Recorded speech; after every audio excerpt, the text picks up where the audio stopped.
Chers animateurs, chers responsables d'associations, chers présidents de comité, je suis très heureuse de vous retrouver dans cette période beaucoup plus agréable pour les randonneurs.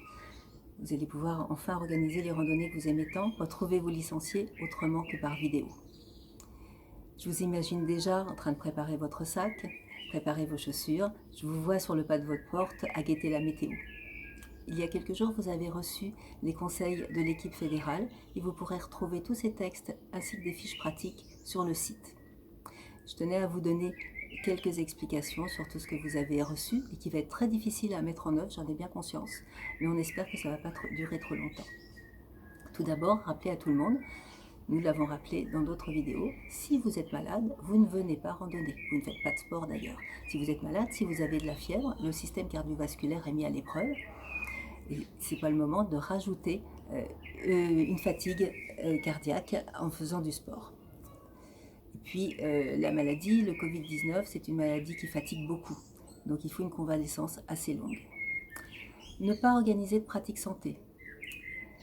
En effet, les personnes à risque de faire une forme grave de Covid-19 doivent marcher absolument parce qu'elles doivent récupérer leur masse musculaire et refaire leur système cardiovasculaire, mais pas en club. C'est risqué pour elles d'être auprès d'autres personnes. Donc on leur conseille de marcher, de faire de la randonnée, seul ou plutôt en famille, avec quelques amis, mais pas en club. Vous les retrouverez aussi dans quelques semaines si tout va bien. Ne pas organiser le covoiturage. Le virus est contagieux essentiellement à l'intérieur en milieu confiné. Dans la voiture, on ne peut pas respecter évidemment les 2 mètres de distanciation, donc il faudrait mettre un masque. Et c'est tout à fait inutile parce que la randonnée est bonne pour la santé, stimule le système immunitaire. Il est inutile d'aller prendre un risque d'attraper un virus dans une voiture. Alors évidemment, je vous ai dit que les personnes malades ne devaient pas venir randonner, mais quelqu'un peut porter le virus mais ne pas encore être malade, mais par contre être contagieux. Donc on évitera le covoiturage et surtout bien sûr les voyages en car. Ne pas organiser le covoiturage et essayer d'être à 10 personnes maximum. Pour une randonnée, ce sont les consignes ministérielles qui vont probablement changer, mais pour l'instant c'est 10 personnes. Donc on vous conseille de faire une liste, de faire sur inscription. Vous préparez une liste, surtout avec les numéros de téléphone à jour, sur inscription par téléphone ou par mail comme vous en avez l'habitude. Vérifier après lors de la randonnée que c'est bien ces personnes-là qui se sont présentées, faire éventuellement émarger comme font certains clubs. Ceci vous permettra d'une part de limiter et d'autre part de pouvoir rappeler les personnes si éventuellement l'un d'entre eux se signalait malade dans la semaine qui suit. C'est en effet ce qu'on leur a conseillé. Si quelqu'un est malade dans la semaine qui suit, vous devez rappeler toutes les personnes contacts donc, qui étaient avec la randonnée d'avant et leur conseiller soit de se faire tester, soit de voir leur médecin, soit de se confiner à domicile de nouveau ou de porter un masque à l'extérieur pendant 2 semaines. Je vous conseille d'ailleurs de ne pas organiser de randonnée pendant les 2 semaines suivantes si quelqu'un se déclare malade. Alors, quelle randonnée ? Eh bien, ça serait bien de commencer par une rando test pour voir un petit peu ce qui s'est passé pendant cette période de confinement et de sédentarité. Vous savez que le système cardiovasculaire a été mis au repos, ce qui n'est pas très bon. Et puis la masse musculaire a probablement diminué, voire même quelques kilos en plus qui seront apportés. Donc une rando test, ça va être sur une demi-journée, 3-4 heures, avec les pauses, 10-12 km, très peu de dénivelé, 300 mètres maximum. Ça vous permettra de tester vos amis randonneurs, voir si quelqu'un souffre, si quelqu'un traîne la jambe, si la randonnée dure beaucoup plus longtemps que prévu, c'est que peut-être elle était encore trop importante et la prochaine fois vous diminuerez.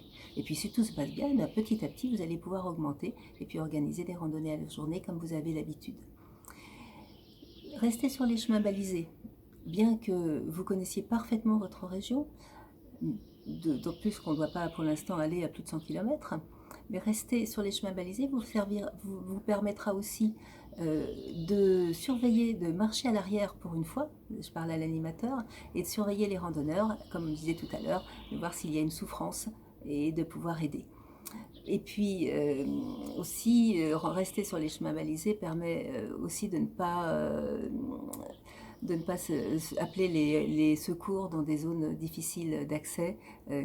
En ce moment, c'est pas vraiment le moment. Faire attention, rappelez aux randonneurs aussi de faire attention parce qu'ils risquent de croiser des baliseurs. En effet, eux non plus n'ont pas pu baliser pendant toute cette période et les croiser en gardant la distance que l'on a en randonnée, c'est-à-dire pour l'instant on conseille 1,50 m à 2 mètres, que ce soit en fil ou en largeur. Et croiser un baliseur, c'est aussi lui laisser ces 2 mètres pour ne pas le contaminer éventuellement.